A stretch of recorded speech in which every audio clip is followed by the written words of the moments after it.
Sejam bem-vindos a mais um episódio de Cravo e Crimes, mais um podcast sobre True Crime, por que não? Sejam bem-vindos de volta, sou muito feliz de estar aqui de novo com vocês.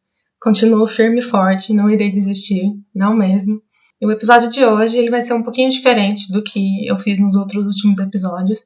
Eu resolvi trazer ele porque eu achei ele bem diferente e bem surpreendente, na verdade. E nos outros dois últimos episódios eu acho que eu peguei um pouquinho mais pesado. Não que esse também não vai ser meio pesado, porque querendo ou não a gente tá falando sobre crimes. É um tema pesado, né? Então não tem como a gente não tratar sobre isso. Mas dessa vez eu quis trazer uma coisa mais diferente. Quis trazer uma coisa um pouquinho mais impressionante. Vocês vão ver no decorrer do episódio. Mas eu espero que vocês gostem.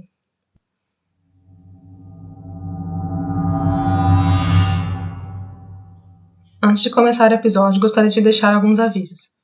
No episódio de hoje, iremos discutir assuntos como violência doméstica, voyeurismo e, consequentemente, homicídio. Então, se você não se sente confortável com algum desses assuntos, por favor, ouça algum outro episódio ou espere o próximo da semana que vem, que vocês também com certeza não vão querer perder. O episódio de hoje é sobre Susan Powell. Susan Marie Cox Powell nasceu dia 16 de outubro de 1981. Fazendo dela uma libriana do Novo México nos Estados Unidos. Ela é descrita como uma pessoa que era amada por todos, gentil, e a sua irmã diz para o documentário The Disappearance of Susan Cox Powell que ela sempre podia contar com a irmã para tudo. Ela era aquela pessoa que quando você olhava para ela, dá vontade de sorrir, uma pessoa cheia de muita luz e que esbanjava felicidade.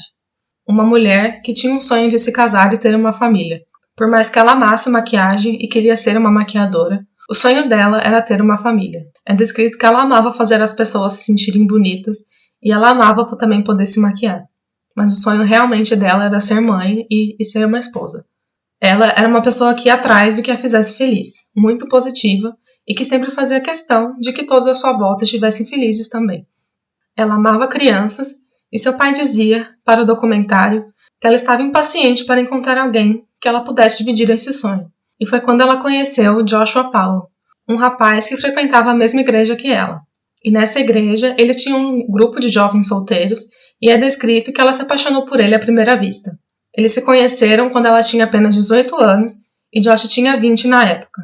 E eles começaram a namorar logo em seguida e em menos de 2 meses eles já estavam noivos. Todos à volta de Susan diziam para ela se divertir, sair, em vez de se cometer a um relacionamento tão sério e tão rápido. Mas Susan, com apenas 19 anos, estava decidida que ela queria se casar e começar a ter sua própria família. Josh é descrito como um cara que tinha muita confiança em si mesmo. Ele achava que ele podia conseguir qualquer garota que ele quisesse. Susan descrevia ele um pouco diferente. Ela fala que ele era um cavalheiro com ela e a tratava muito bem, que ele tinha prometido para ela que ele faria Susan a mulher mais feliz do mundo. Homens e suas promessas que nunca podem cumprir. Ele era um cara ambicioso e um estilo bem nerd, com opiniões fortes desde sempre. A irmã de Susan descreve ele como um cara alto, com a cabeça muito grande para os ombros pequenos e meio esquisita. E eu achei interessante colocar aqui para vocês terem uma real noção de como era o Josh. Susan via ele completamente diferente. Ele já tinha uma casa que era dele com apenas 20 anos, estava terminando a faculdade de negócios e tinha um bom futuro pela frente. Eles se casaram dia 6 de abril de 2001, poucos meses depois de começarem a namorar. Esse era o maior sonho de Susan, e dá pra ver no vídeo do casamento dos dois o quão feliz ela estava. Tudo parecia ser um conto de fadas, mas todos nós sabemos que nunca é do jeito que aparenta ser. Logo, após se passar a famosa fase de lua de mel do casal, Susan começou a comentar com seus familiares e amigos que Josh estava diferente com ela, que ele estava se tornando cada vez mais agressivo, e que ele esperava que Susan fosse uma esposa perfeita, e que qualquer erro que ela cometia, ele a julgava e a menosprezava. Josh xingava ela, e logo começou a se tornar violento fisicamente. Então, além do abuso emocional que ela estava sofrendo, agora ela estava sofrendo abuso fisicamente também. Começou apenas com alguns empurrões, e com o tempo as agressões foram escalando. Mas Susan não queria desistir de seu casamento. Como eu cheguei a comentar no episódio de Susan Capper, é muito difícil qualquer pessoa, seja homem ou mulher, a sair de um relacionamento abusivo. Ainda mais que Susan ainda tinha o fator da religião dela. Ela era mórmon e a família dela fala no documentário que a coisa mais importante Para eles, era o casamento tirando Deus. Então, além de toda a questão que envolve você estar num relacionamento abusivo, tinha também a religião que parecia ser um fator bem determinante para ela. E, infelizmente, ela não conseguiu sair desse relacionamento, porque logo Susan descobriu que estava grávida de seu primeiro filho. E logo depois do nascimento do primeiro, Susan descobriu que estava grávida mais uma vez.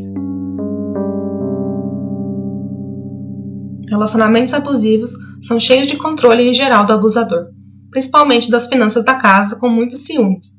E uma especialista fala para o documentário The Disappearance of Susan Cox Powell que são as pequenas coisas que muitas vezes pessoas que estão dentro de um relacionamento abusivo não percebem, porque muitas vezes se tornam pequenas diante dos atos que podem chegar até uma violência física. E são essas pequenas ações que têm um grande peso psicológico na pessoa, fazendo com que fique mais difícil para a própria vítima entender que ela é uma vítima de um abuso. Por muitas vezes os abusadores também constantemente falam que eles fazem tudo isso por amor. Josh controlava o dinheiro que ela ganhava. Na verdade, ela tinha uma quantia certa para poder gastar, como por exemplo comida, gasolina, pagar as contas da casa, enquanto ele ficava com o resto do dinheiro e fazia o que bem entender com ele. Sendo que o casal teve que declarar falência por uma dívida de mais de $20 mil por má administração do dinheiro que Josh tinha. Ele vendeu o segundo carro da família, falando que eles estavam gastando demais com gasolina, e ele fez ela ir de bicicleta trabalhar todos os dias. Ela tinha que pedalar mais de 11 quilômetros todos os dias para poder ir trabalhar. E é claro que não podemos esquecer que esse era o sonho que havia se tornado realidade. Era tudo que Susan sempre quis. E mesmo que o relacionamento não fosse nada do que ela poderia imaginar que fosse, ela não queria desistir de sua família, muito menos agora que ela tinha 2 meninos para cuidar e amar incondicionalmente. As amigas de Susan falam para o documentário que Susan tinha consciência de que o relacionamento tinha se tornado ruim, e ela chegou a dizer que Josh não era mais o homem que ela tinha se casado, que ele havia mudado muito e a tratava muito mal, que parecia que ele tinha perdido o respeito por ela como mulher e como pessoa, mas mesmo assim ela continuou no relacionamento por seus filhos, por acreditar na instituição do casamento, por estar em um relacionamento tóxico e muito abusivo. Sem contar que várias pessoas ouviram Josh falar para Susan que só por cima do cadáver dele que ela iria se separar e tirar os filhos dele. Eu já ouvi muitas pessoas falarem que as vítimas de abuso ficam com seus maridos, namorados, abusadores, ou com as suas mulheres e namoradas abusadoras, porque querem ou gostam de apanhar. Mas eu quero deixar bem claro aqui que existe um abuso psicológico tão grande e diversos outros fatores morais e pessoais que interferem muito. Em primeiro, a vítima entender que ela é realmente uma vítima, e segundo, que ela precisa sair. Porque o que acontece muitas vezes é que a vítima acha que ela vai conseguir mudar esse comportamento, que as coisas vão melhorar, que ela é a mulher ou o homem que vai conseguir fazer com que o parceiro melhore, que a vítima é a única pessoa que vai conseguir mudar o parceiro. É um assunto muito complicado e delicado, mas eu queria deixar aqui bem claro que as vítimas de abuso não estão em relacionamento abusivo e tóxico porque gostam de apanhar ou porque gostam de ser tratadas desse jeito. Temos que tratar esse assunto com muita delicadeza e não julgar a vítima e sim o agressor.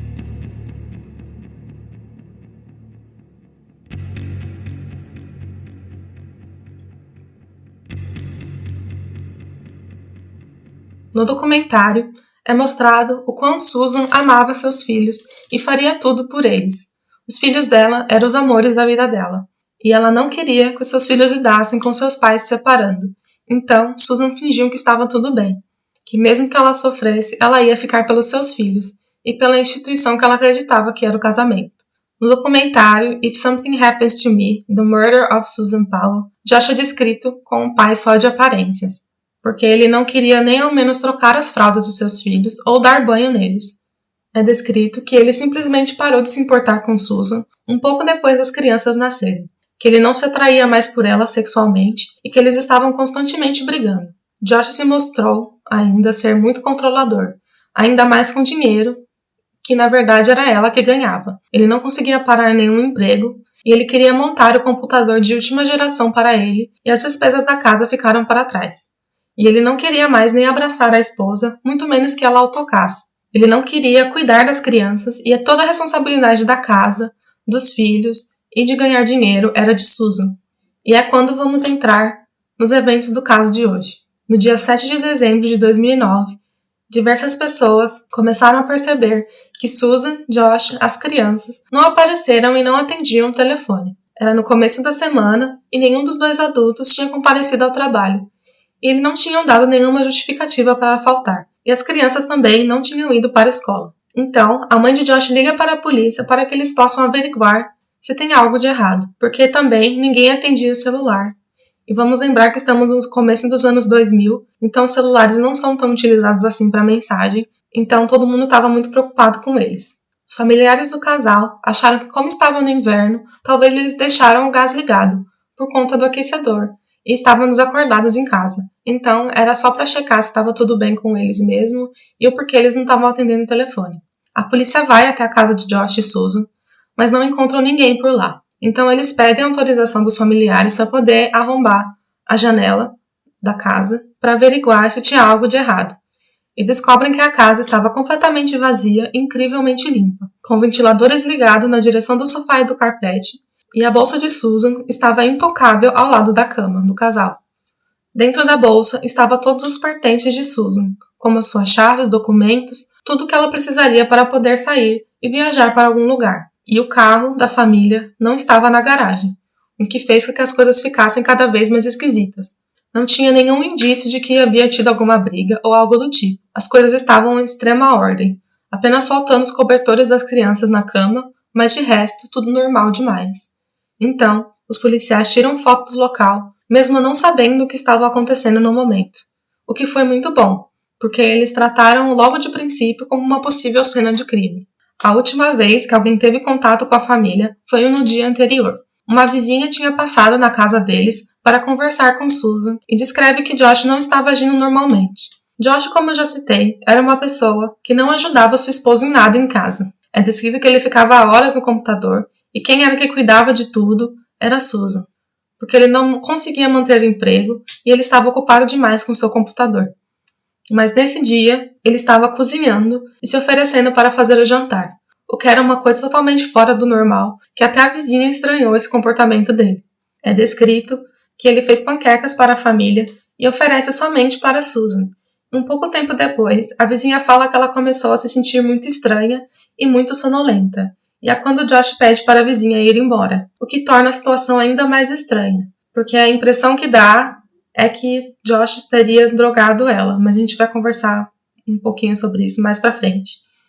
Então, essa é a última vez que eles tiveram contato com a família Paulo, antes da família simplesmente desaparecer. Depois de mais de 10 horas após o desaparecimento da família, Josh finalmente atende o telefone. Claro que todos ficam assustados e perguntam sobre as crianças, se estavam tudo bem com elas, e perguntam sobre Susan. Ele responde que as crianças estavam bem e com ele, mas que Susan não estava com ele e ele não fazia ideia de onde a sua esposa poderia estar. Disse que ela deveria estar no trabalho. Josh decidiu que seria uma ótima ideia, no meio da noite, levar as crianças para acampar. Era quase meia-noite e estava no inverno e ele decidiu levar eles, mas Susan não teria ido com eles, que ele deixou ela na cama dormindo enquanto eles iam fazer uma viagem espontânea para acampar. Mesmo sabendo que sua mulher estava desaparecida, e ninguém fazia ideia de onde ela poderia estar, ele demora horas para poder voltar para casa, e ainda sabendo disso, liga para o celular dela e deixa um recado na caixa postal, dizendo que ele tinha confundido os dias e tinha achado que ainda era o final de semana, e que ele estava voltando para casa para pegar ela no trabalho. O que é estranho, porque ele já tinha conversado com a vizinha e ele sabia que a esposa estava desaparecida. Mas ele decidiu simplesmente ignorar essa informação e fingir que estava tudo bem, e não como se a polícia e diversas pessoas estivessem preocupadas com eles e com sua esposa. Quando Josh finalmente chega e vai até o trabalho de Susan, ele liga para ela, dizendo que estava lá para buscar ela, mesmo sabendo que ela estava desaparecida e que havia uma comoção enorme por causa da família dele. E é claro que Susan não estava lá, e a polícia finalmente conseguiu falar com ele e pedem para ele ir até o departamento de polícia para ser interrogado. Mas ele disse que ele não queria ir, porque ele não tinha com quem deixar as crianças. Então, o policial fala que ele pode levar as crianças para o interrogatório, mas que eles precisavam falar com ele sobre a esposa. No interrogatório, ele disse que a última vez que ele esteve em contato com a sua esposa foi à meia-noite do dia anterior. E os policiais que interrogam ele falam para o documentário que ele dava respostas muito evasivas e que usava o fato das crianças estarem lá para poder distrair e fugir de responder certas perguntas. Ele diz que ele saiu para acampar com os meninos, cerca de 1 hora de distância de casa, onde ele acendeu uma fogueira para os meninos e ficou com eles durante a noite toda. Josh não conta exatamente o que estava fazendo durante a noite e o dia seguinte, para a polícia ou para ninguém. A polícia pede para que eles possam investigar o carro e ele concorda, mas no carro só tinham coisas utilizadas para acampar, nada demais. Só que então é quando os policiais encontram dentro do compartimento do carro o celular de Susan, o que torna as coisas mais estranhas, porque ele estava ligando para o celular da esposa sabendo que estava dentro do carro com ele. Então, eles marcam para conversar com ele no dia seguinte, já que Josh insiste que ele quer ir embora e quer descansar com as crianças. A polícia deixa ele embora então, após a vistoria do carro. Uma coisa que algumas pessoas falaram, e eu gostaria de deixar aqui claro, era que era uma coisa muito comum que Josh fazia. Ele amava ser espontâneo com as crianças e levar elas para irem para um lugar diferente para acampar, para que ele pudesse também tirar fotos, pois ele amava fotografia. Então, por mais que para muitos o comportamento dele seja estranho, por sair no meio da noite, também é importante estabelecer aqui que era uma coisa que ele sempre fazia com seus filhos. Mas os amigos e familiares de Susan falam que ela nunca teria deixado Josh ter levar os filhos no meio da noite no inverno para acampar. Mas mesmo com tudo isso, a polícia não tinha provas o suficientes de que alguma coisa teria acontecido com Susan e que Josh teria sido o responsável. Por mais estranho que as circunstâncias fossem, a polícia não teve como manter ele na delegacia. E Josh foi mandado para casa e um dos repórteres que cobriu o caso, na época, fala que ele queima algum objeto de metal assim que ele chega em casa e há várias sacolas de lixo que ele queima também, o que faz a situação ficar cada vez mais sinistra e bizarra. Sem contar que ele não parecia estar desesperado com a notícia de que Susan não tinha dado notícias há mais de 24 horas. No dia seguinte, Josh é monitorado pelos policiais e eles veem ele limpando o carro assim que ele acorda. E ele começa a limpar toda a casa assim que ele termina de arrumar o carro, sendo que ele tinha que ir para a delegacia para continuar o interrogatório. Depois de se atrasar por quase 4 horas, sem dar nenhuma explicação, ele finalmente vai para a delegacia e no interrogatório ele parece estar bem mais emotivo. Ele descreve que a ficha não tinha caído no dia anterior e que agora ele estava se dando conta de que Susan estava realmente desaparecida. Mas logo que ele começa a ser questionado mais a fundo sobre o que ele estava fazendo antes de Susan desaparecer, ele muda completamente. Ele fica com uma expressão neutra e dizendo que ele não lembrava muito sobre o que eles tinham feito no dia anterior. O detetive que questionou Josh fala que ele não mostrou ter pressa em procurar sua esposa. Ele não conseguia dar informações básicas para ele sobre ela e onde ela poderia estar. Ele se fechou totalmente e não estava nem um pouco prestativo em querer ajudar a encontrar Susan. Josh diz que ele não teve tempo de procurar por sua esposa ainda, que ele não tinha ligado para ninguém e que ele não falava onde ela poderia estar, com quem que ela poderia estar passando o dia, ou perguntou sequer aos policiais o que estava acontecendo na investigação do caso da mulher dele. Ele simplesmente parece que não quer saber de nada relacionado a isso, o que é, mais uma vez, muito estranho e muito bizarro o quão frio e distante ele se torna ao decorrer do interrogatório. Ele simplesmente se levanta, querendo ir embora, e o policial chega a falar para ele: "Como eu vou achar sua esposa sem a sua ajuda?" E Josh não responde nada, querendo ir embora somente. E é quando a polícia decide conversar com as crianças sobre o que tinha acontecido na viagem. Eles dizem uma coisa que alertou os policiais. O menino mais velho diz que eles foram acampar, mas ele fala que a mãe foi junto e que ela não tinha voltado, que talvez ela tenha se perdido. O filho mais velho ainda fala coisas que também não fazem muito sentido, mas ele diz que a mãe estava com ele e ela ficou lá e eles voltaram sem ela. Josh é chamado novamente, pois assim que os policiais souberam que as crianças falaram, eles resolveram chamar ele de novo então. E eles questionam ele, perguntando se as crianças estavam mentindo, e Josh diz que sim. E ele nega que ela tenha ido com eles, e ele parece visivelmente bravo com o jeito que as perguntas estavam se insinuando, e pede para que possa chamar um advogado, porque ele nega que Susan foi com ele e que ele tinha feito alguma coisa com ela. Ao invés de prender Josh, os policiais permitem que ele saia, mas eles colocam um GPS no carro da família para ver aonde ele poderia ir. Mas só que Josh pega um táxi, vai até o aeroporto e aluga um outro carro, como se ele soubesse que os policiais estariam vigiando ele, e ele some por mais de 20 horas depois de alugar esse carro. E ele percorreu com esse carro mais de 1.200 quilômetros. E ninguém sabe para onde ele pode ter ido e o que ele estava fazendo. A polícia tentou rastrear as atividades do celular dele, mas não encontrou nenhum registro para onde ele poderia estar.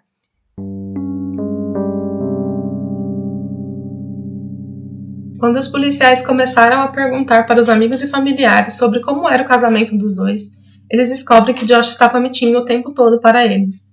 Eles, com certeza, não eram um casal perfeito e apaixonado que Josh quis que os detetives acreditassem.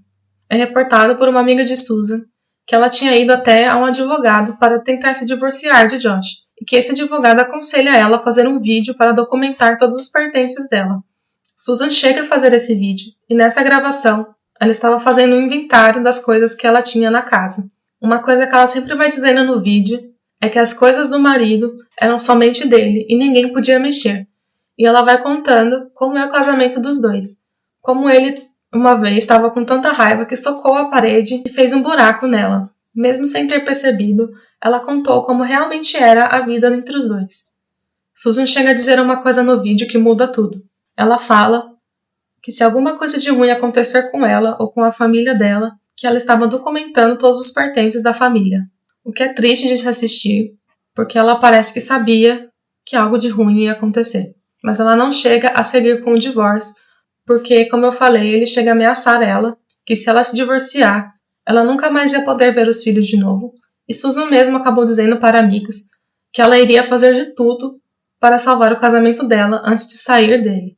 Mas mesmo assim, ela pede para a amiga colocar o vídeo e gravar em um DVD e colocar em um local seguro longe de casa, onde Josh não poderia encontrar. E é quando a polícia descobre que Susan tinha um compartimento secreto no banco em que ela trabalhava, com algumas coisas nele. Lá tinha um DVD, dinheiro e um testamento que ela escreveu à mão para sua família.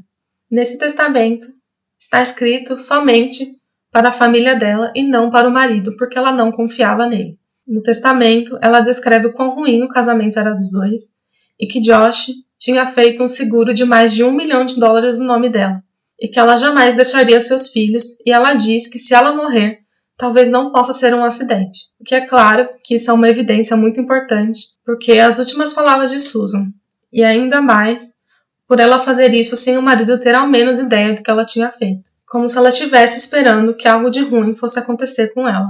Os amigos e familiares de Susan começam a fazer buscas por ela, imprimindo panfletos, fazendo orações e vigias para que ela fosse achada em segurança. Mas Josh nunca participou ativamente das buscas. Ele apareceu em diversos eventos, mas ele sempre chegava atrasado com as crianças e logo ia embora, porque ele simplesmente negou a falar com qualquer pessoa, principalmente os jornalistas, sobre qualquer informação que pudesse ajudar a encontrar a sua esposa ou apelo à mídia. Ele simplesmente se negou a falar com todo mundo. E você deve estar se perguntando no momento, com tudo isso, Josh não foi preso? E a resposta é não. Ele foi oficialmente nomeado como uma pessoa de interesse no caso, mas ele não foi preso e nem teve alguma ação contra ele. O detetive responsável pelo caso fala no documentário que existiam muitas evidências circunstanciais contra Josh, mas que não seria o suficiente para prender ele, e sim somente considerá-lo como uma pessoa que possivelmente sabia o que tinha acontecido com Susan, que a promotoria não achou que era o suficiente para poder prender Josh, mesmo com tudo que acabamos de discutir. E com isso, Josh já estava em constante movimentação. Ele tinha fechado a conta de Susan, pegado todo o dinheiro deles e levado os meninos para morar na casa do pai em Washington para tentar fugir da constante presença dos repórteres. Ele, mesmo sendo considerado uma pessoa de interesse no caso, não parecia se importar com as suspeitas. Ele continuava seguindo a vida como se nada tivesse acontecendo. O fato dele ter fechado a conta de Susan e ter pego o dinheiro de lá o deixa cada vez mais suspeito, sem tirar que ainda tem o seguro de mais de $1 milhão que estava no nome dela. E aí que pode estar vindo uma outra pergunta na sua cabeça. Mas tá, a polícia não estava procurando por Susan onde Josh tinha acampado com as crianças? Sim, eles estavam procurando por toda a região, mas nada foi encontrado. E Josh disse uma coisa que deixou ele ainda mais suspeito, como se tivesse como ficar mais. Ele disse que o jeito mais fácil de esconder um corpo é em uma mina, e que ninguém conseguiria achar lá, porque seria como procurar uma agulha em um palheiro. Foram feitas inúmeras buscas em diversos locais pelo corpo de Susan por toda a extensão em que Josh teria ido com os meninos para acampar, mas nada foi encontrado. No local que Josh foi, em Nevada, nos Estados Unidos, existem diversas minas fundas e que o acesso é muito difícil, o que fez com que as buscas não ficassem nada fácil e sem muito sucesso. Os investigadores falam que pelo rumo das buscas, eles queriam que Josh confessasse porque seria mais fácil do que eles acharem alguma coisa. E Josh não era uma pessoa que tinha muitos amigos ou que falava muito. As pessoas que eram mais próximas dele eram Susan, seu pai Steven e seu irmão mais novo Michael. Outra coisa que foi mostrada no documentário é que foi investigado o carro do irmão de Josh, Michael. No carro foi detectado odores cadavéricos e foram tiradas amostras de DNA para ver se eles encontravam algum vestígio de Susan, mas todos os testes voltaram negativos. Não tinha nenhuma presença de DNA ou DNA suficiente para provar de que Susan esteve lá, o que derrubou uma das hipóteses da polícia de que Josh teria pedido a ajuda do irmão mais novo para poder se livrar do corpo da mulher. A polícia tinha como suspeita que algum membro da família de Josh pudesse ter ajudado ele a esconder o corpo de Susan, mas isso nunca ficou provado. Pelo que as evidências mostram até o momento, é que Josh foi o único que realmente fez algo contra sua esposa.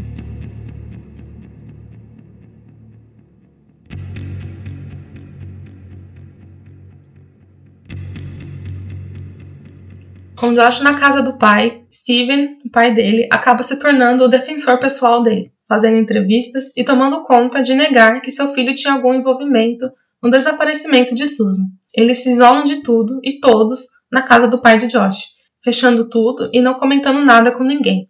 Ele não estava cooperando com a polícia mais e ele só ficava mudo durante todo o interrogatório enquanto seu advogado falava por ele.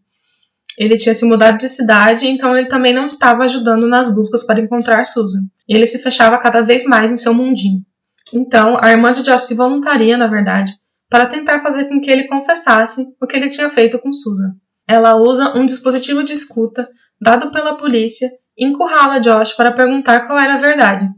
E ele disse que ele sabia muito bem o que ele tinha feito e que ele não tinha feito nada com Susan. E a irmã dele chega a perguntar aonde estava o corpo de Susan. E ele disse que ele já tinha contado tudo para ela e que ele não ia falar mais nada sobre esse assunto de acordo com os advogados dele. Eventualmente, o pai de Josh, Steven Powell, ele expulsa a filha de casa após descobrir o que ela tinha falado com o Josh, xingando e mandando ela ir embora por ter falado alguma coisa com o seu filho, e ela, como irmã, deveria acreditar no que o irmão estava dizendo.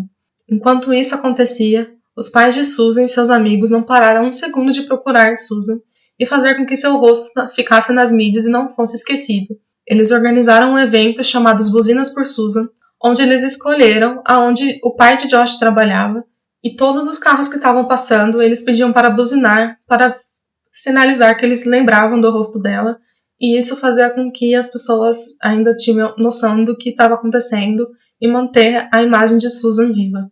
E o Steven, o pai do Josh, ele aparece, fica furioso e chegou a brigar com os familiares e amigos de Susan por conta disso. E a mídia estava por lá e essa briga acabou sendo até mesmo gravada. E isso, na verdade, foi uma estratégia da polícia para que o pai de Josh chegasse lá e dissesse para as câmeras que eles estavam mantendo da polícia diversos diários de Susan que poderiam ajudar na investigação. Então, após anos do desaparecimento de Susan, Josh faz uma entrevista pela televisão pela primeira vez em 2 anos. Ele também não dá grandes respostas e se nega a saber novamente onde Susan poderia estar. Ele é bem evasivo nas respostas dele e diz que ele queria falar depois de anos do desaparecimento da esposa, porque ele tinha que mostrar às pessoas quem ele realmente era. Ele era um bom pai e um bom marido, que ele também ajudava nas despesas de casa. E ele nega na entrevista que ele tem alguma coisa a ver com o desaparecimento da mulher ou que ele tenha matado ela. Ele fala ainda que ele usa a aliança do casamento dos dois e que ainda ama muito a esposa, mesmo depois de praticamente 2 anos sem notícia dela.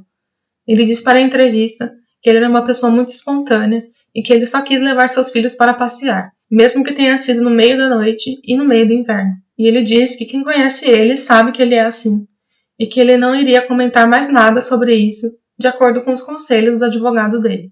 E é quando Steven e Josh divulgam para a mídia partes do diário de Susan.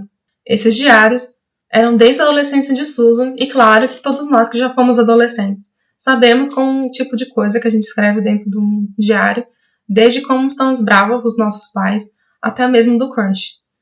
Só que os dois resolveram usar o diário dela para criar uma narrativa totalmente diferente da que se passava na mídia até o momento. Josh fala que os pais de Susan abusavam dela emocionalmente, que a mãe era muito dura com ela e o pai era um manipulador, e que ela teria vontade de tentar alguma coisa contra a própria vida várias vezes. Ele até chega a falar que achava que ela ainda poderia estar viva e que ela tinha abandonado seus filhos por outro homem.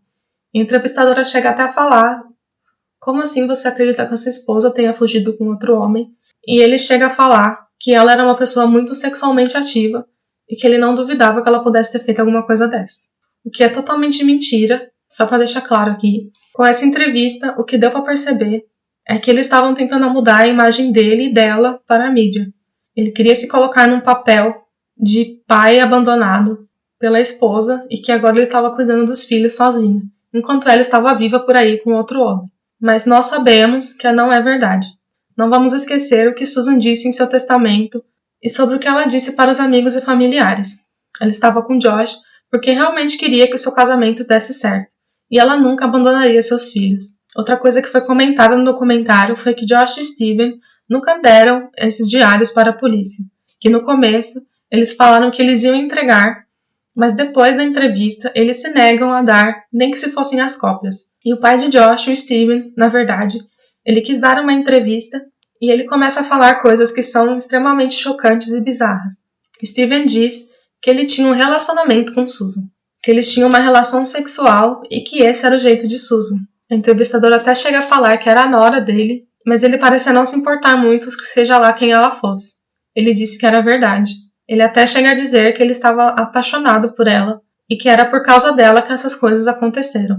Ele chega a falar diversas outras coisas que eu não me sinto confortável em falar, mas ele chega a dizer que Susan era muito paqueradora e que insinuava para ele sexualmente, que todos os relacionamentos que ela teve foi ela que iniciou. O que eu juro que eu vou tentar não ficar brava falando isso, mas já brava com isso.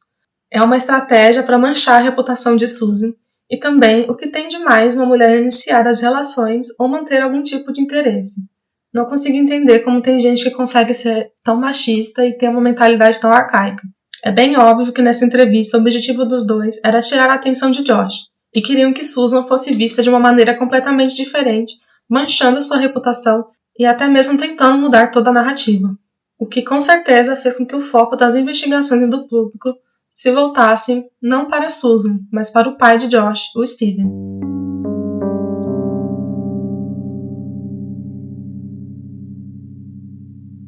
Steven Powell era conhecido como um homem bem esquisito, se é que eu posso falar essa palavra para descrever ele. Ele era obcecado por Susan assim que o casal começou a morar com eles após o casamento do casal, enquanto eles estavam juntando dinheiro para mudar para outra cidade. O pai de Josh possuía um arsenal de vídeos, só que é aqui que a história fica mais estranha. O pai dele amava Susan, e não como uma filha, já que ela se casou com o filho dele. Ele amava e era obcecado por ela. Ele gravou diversos vídeos dela sem o consentimento dela, e ele achava que ela era mulher muito sensual, muito sexual, e que qualquer coisa que ela fazia, Susan estava provocando ele, o que não é verdade. Era tudo coisa da cabeça dele. Ele se tornou obcecado pela mulher do próprio filho. Ele chegou a gravar diversas músicas. Em uma das músicas ele chega a dizer: "Eu posso te amar em segredo. Eu posso te amar todos os dias. Não tem nada que eu possa ver. Não tem nada que você possa ser, mas eu estou aqui sentindo a sua falta." O que é totalmente bizarro e nojento de se pensar que, além de estar em um relacionamento totalmente abusivo com o marido, ela também estava sofrendo algum tipo de abuso em relação ao seu sogro. Eu vou tocar um pedaço da música só para vocês terem noção do quão bizarro era. I can love you in a secret way. I can love you each and every day. Steven fala para Susan que ele estava apaixonado por ela e que ele sentia que ela também estava apaixonada por ele. Mas é possível ouvir nessa gravação que Susan diz que ela não estava entendendo o que ele estava falando, porque ela amava o filho dele e não tinha nada a ver com o que ele estava dizendo. Ela chega a dizer para ele que uma vez ele beijou ela e nem o pai dela fazia isso, e que ela não tinha gostado nada que ele tinha feito, mostrando o quão desconfortável ela estava com toda a situação. E Susan chega a falar com Josh sobre a situação, mas é lógico que ele não fez nada como um bom marido que ele era. Josh diz que esse era seu pai e que ele era de si mesmo, o que é uma frase que eu odeio com todas as minhas forças. Ele nem ao menos conseguiu proteger sua esposa e usou uma desculpa totalmente esfarrapada para justificar o comportamento doentio do pai. E com certeza, eles atingiram o objetivo deles, porque a polícia no dia seguinte da entrevista, eles foram até a casa de Steven, onde Josh estava ficando. E lá, a polícia conseguiu diversos arquivos com várias fitas de gravações que Steven fez dela e de várias outras meninas. Mas os policiais falam que foi uma boa oportunidade que eles tinham depois dessa entrevista, porque assim que eles conseguiram entrar na casa, eles conseguiram averiguar se não tinha nenhuma pista sobre onde Susan poderia estar e ter acesso aos diários, já que Josh tinha empacotado tudo com ele e levado para a casa do pai, o que a polícia antes não tinha acesso.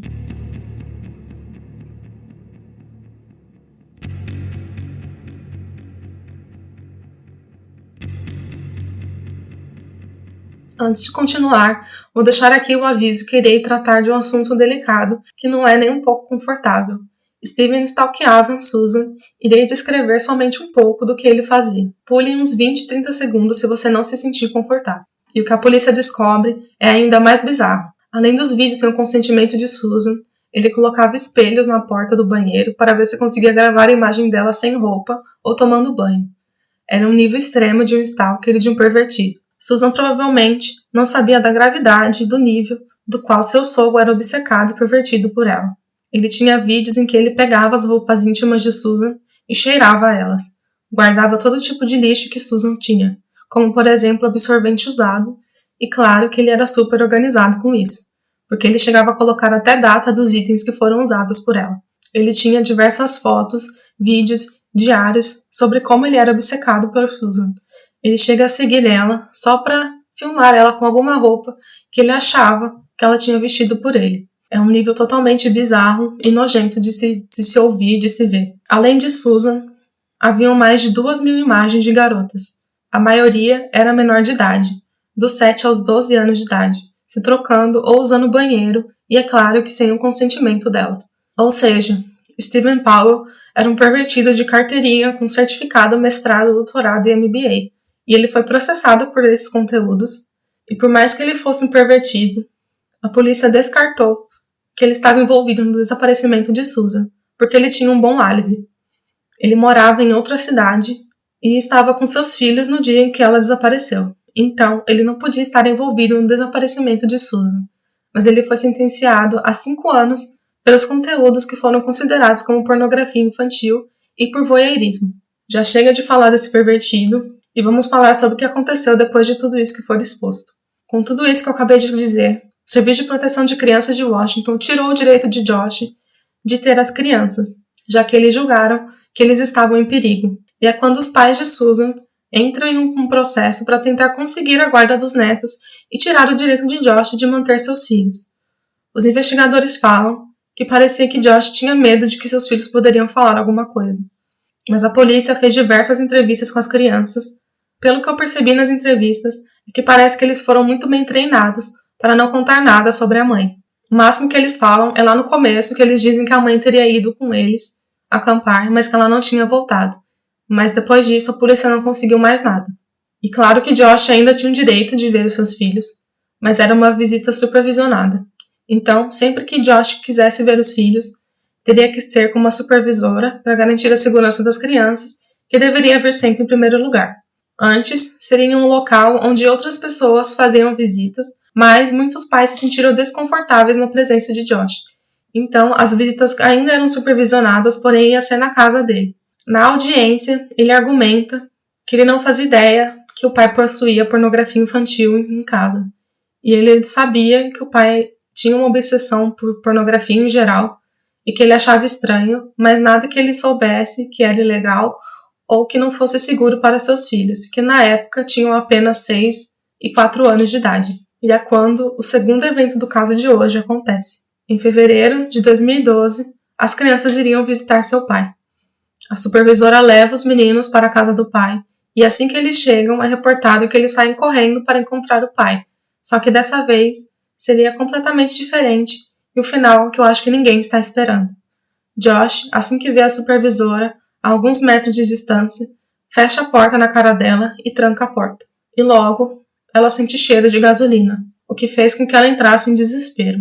E ela acaba ligando para o número de emergência, e é uma coisa que dá muita raiva de se ouvir. O operador de emergência claramente não estava entendendo a gravidade da situação e começou a perguntar diversas coisas que não eram importantes e não faziam sentido, e chegou a dizer que eles tinham que lidar com situações de emergência ou em situações que as pessoas estavam correndo risco de vida.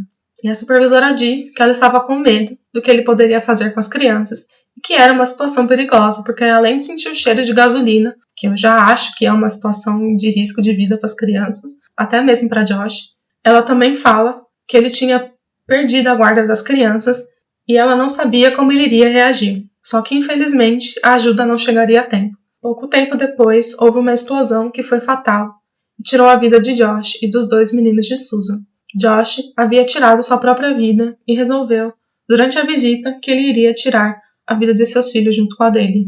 Mais tarde é reportado que ele vendeu todos os brinquedos de seus filhos e tinha comprado 5 galões de gasolina, assim que ele saiu da audiência onde ele perdeu a guarda dos filhos. Nas filmagens da audiência, é evidente que ele parece estar acabado e, com certeza, perder a guarda dos filhos foi o máximo que ele poderia aguentar. Infelizmente, os filhos dele pagaram por uma coisa que ele não tinha nada a ver. E também é mostrado no documentário sobre o caso que ele, na manhã do acontecimento, mandou diversas mensagens para familiares.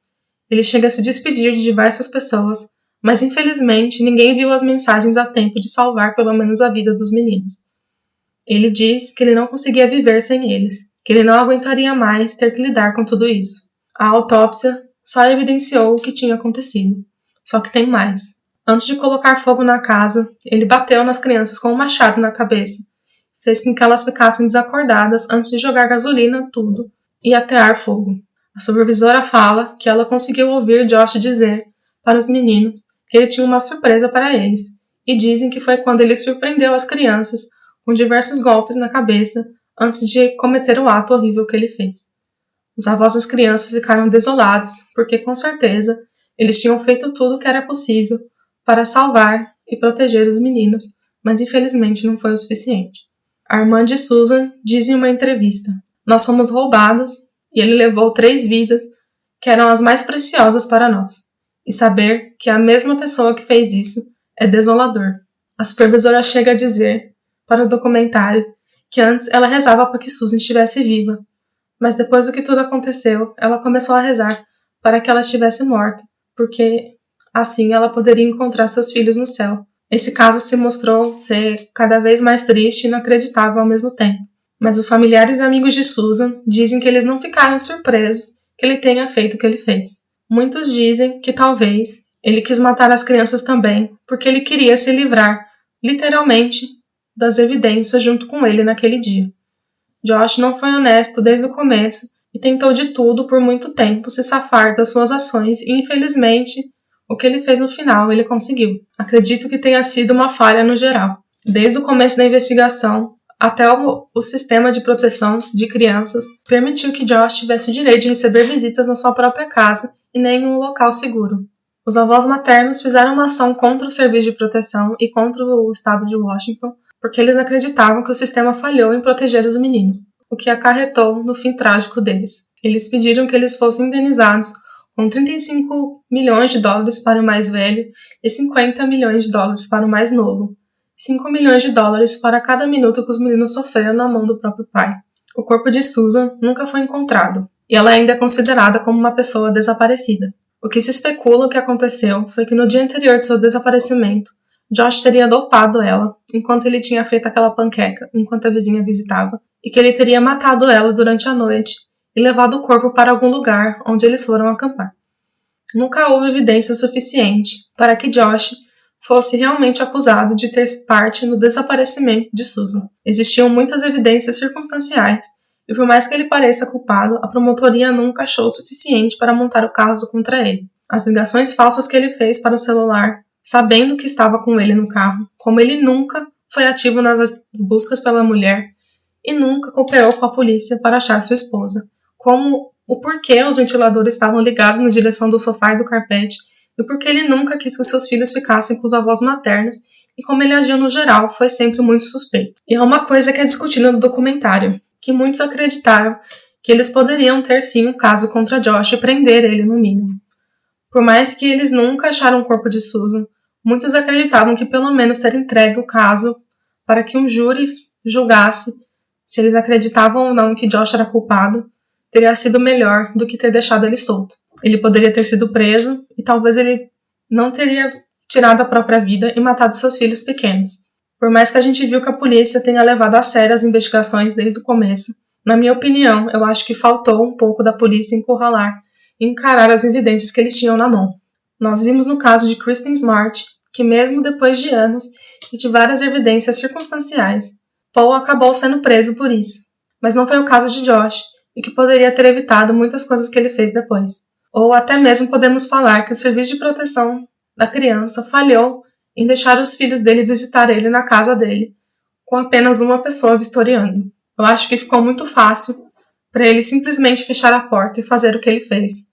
As autoridades, no geral, tiveram a oportunidade de parar Josh e infelizmente não foram o suficiente para parar mais uma tragédia dessa história. Até o momento que eu escrevi o script, no dia 13/9 de 2022, não foram encontrados nenhum vestígio ou restos mortais de Susan Powell. Os pais dela continuam ativos nas buscas por sua filha. Já tiveram diversos alarmes falsos, mas os pais sempre se mantêm presentes e muito esperançosos para que eles possam encontrar a sua filha, mesmo que seja sem vida. A última vez que houve alguma movimentação foi no dia 24 de fevereiro de 2022, onde foram encontrados ossos em minas em um local onde Josh teria levado as crianças para acampar, mas os testes voltaram que os ossos eram de animais e não de um humano. Os pais de Susan ainda atualizam o site Susan Cox Powell Foundation sempre que existe alguma atualização. Eu sempre deixo na descrição dos episódios todas as fontes das minhas pesquisas e eu vou deixar também o site da Susan para quem tem interesse. Também existem doações no nome de Susan e de seus filhos para que possa ajudar os pais e familiares em buscas e em testes que eles precisam pagar caso haja alguma informação nova. Irei deixar, como sempre, também o link das doações disponíveis na descrição do episódio, caso alguém tenha interesse em doar e ajudar a família. Antes de terminarmos, só queria acrescentar aqui que Steven Powell, o pai de Josh, morreu de causas naturais logo após ter cumprido seu tempo na cadeia pelo crime que cometeu. O irmão de Josh, Michael, aquele que a polícia suspeitava ter ajudado ele a esconder o corpo de Susan, cometeu suicídio em fevereiro de 2013. E em julho de 2020, os pais de Susan receberam mais de 90 milhões de dólares pela negligência do estado de Washington após a morte de seus netos.